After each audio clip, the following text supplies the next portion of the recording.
My man, Randy Brown. Oh, we're gonna take him down together, Randy. I promise you. There is one major player in this whole Columbine game that really needs to be reevaluated. I know I said in the beginning of this series that I was here to set straight the lies that a certain New York Times best-selling author has put out there. It utterly pisses me off that his is the best-selling book about Columbine. I've been pissed off for at least 5 years about the book Columbine. I'm pissed off at the New York Times for fucking saying it's the best-selling. Fuck you. All right, now that that's out of the way, let's see what Randy has to say about it. Randy Brown, who has been there since the beginning, who knew Dylan Klebold, who knew Eric Harris. Let's see what Randy has to say about this. Buckle up and sit back. Okay. A Book on Columbine, March 26, 2009. I don't know if I should read the whole thing or if I should read just paragraphs. But you know what? Let's read the whole thing, because my mistake, I actually showed you the second review he did of the book. Randy does 2 reviews of this book. So let's just get into it. Columbine, the book, March 22nd, 2009. My review of Cullen's book. To a Columbine insider, this book is full of errors and speculation. It is as if a complete outsider decided to do a book on Columbine with a few notes and very little research. I was very upset at the number of glaring errors and the total lack of research. But it is the pure speculation and the imagined responses and emotions he ascribes to Eric Harris that I find so disturbing. They are absurd. Unknowing people will read this book and accept it as fact, and they will be sorely mistaken. The psychological profile reached in this book is based on so little information, it should be an embarrassment to the investigator. This book is a joke to anyone who knows many of the truths about Columbine. A sad, full of misinformation joke. The final verdict, according to the book, is that Eric and Dylan were not bullied. I guess the writer has never heard of the Regina Herder report or read the many accounts of bullying from students. Oh well, let's just rewrite history. It is much easier than telling the truth and much less painful. If Eric was crazy, as the book contends, no more questions need to be asked. If he was not crazy and his reactions were a response to the bullying and resulting hypervigilance, then we need to change ourselves.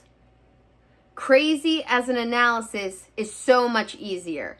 I hate this book. If you read it, remember, it is a fictional account of Columbine. It is a fictional account of Columbine.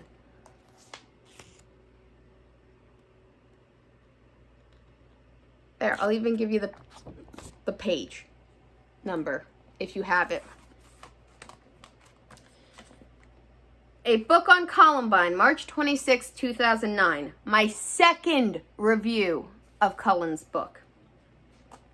The author has a responsibility. I've just read the book by Dave Cullen on Columbine. I was angry at first and then just disappointed.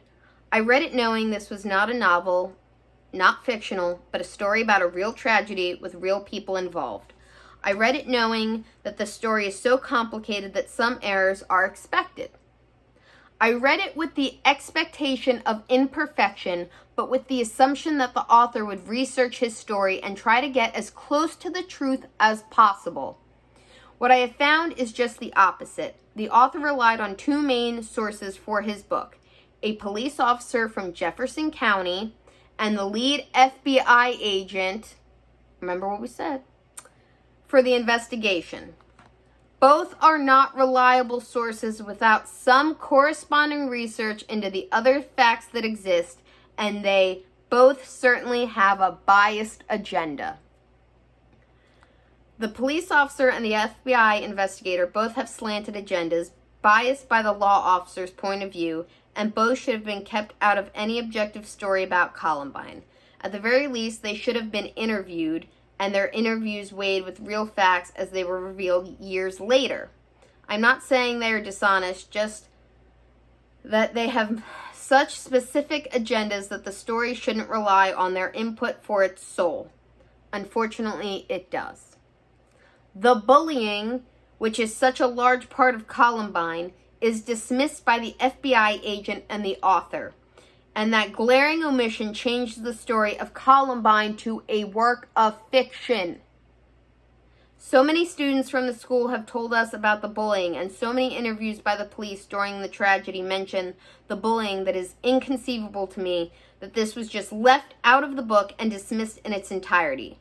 There's actually a report made during the governor's investigation with Chief Justice Erickson that mentions and explains the bullying from the constant fear to a persecution of a Jewish student by the school athletes.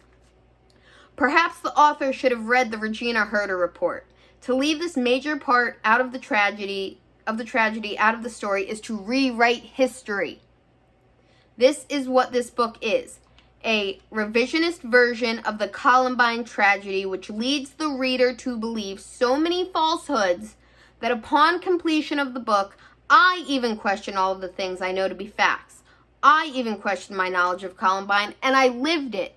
In fact, I not only lived it, I researched it for years. This book and the stories in it will change the way people look at Columbine, and it will forever confuse researchers and lead them down false paths that are not the real truth. Yes, I know that some truths can be perceptions and can be discussed by experts for many years. I understand that some theories are going to vary about the two killers and about the way Columbine is perceived.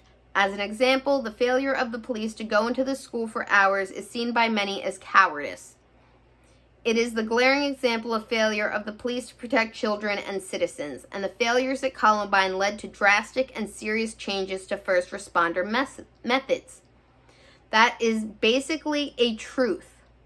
But the book makes light of this failure and doesn't clearly show the terror and the abandonment of the children left alive in the library that were rescued many hours later. The name Lisa Kreutz is barely a footnote, and she's the best example of the failure of the sheriff's department. Ignored are the wounded children who may have died while waiting for the police. Ignored is the complete absolution of the SWAT team by the DA before the ballistics report was returned from the CBI, a most questionable and suspicious situation. In addition to the failure to police mistakes, is the absurd way he gives the two killers emotional responses and feelings of regret when no evidence exists to support this.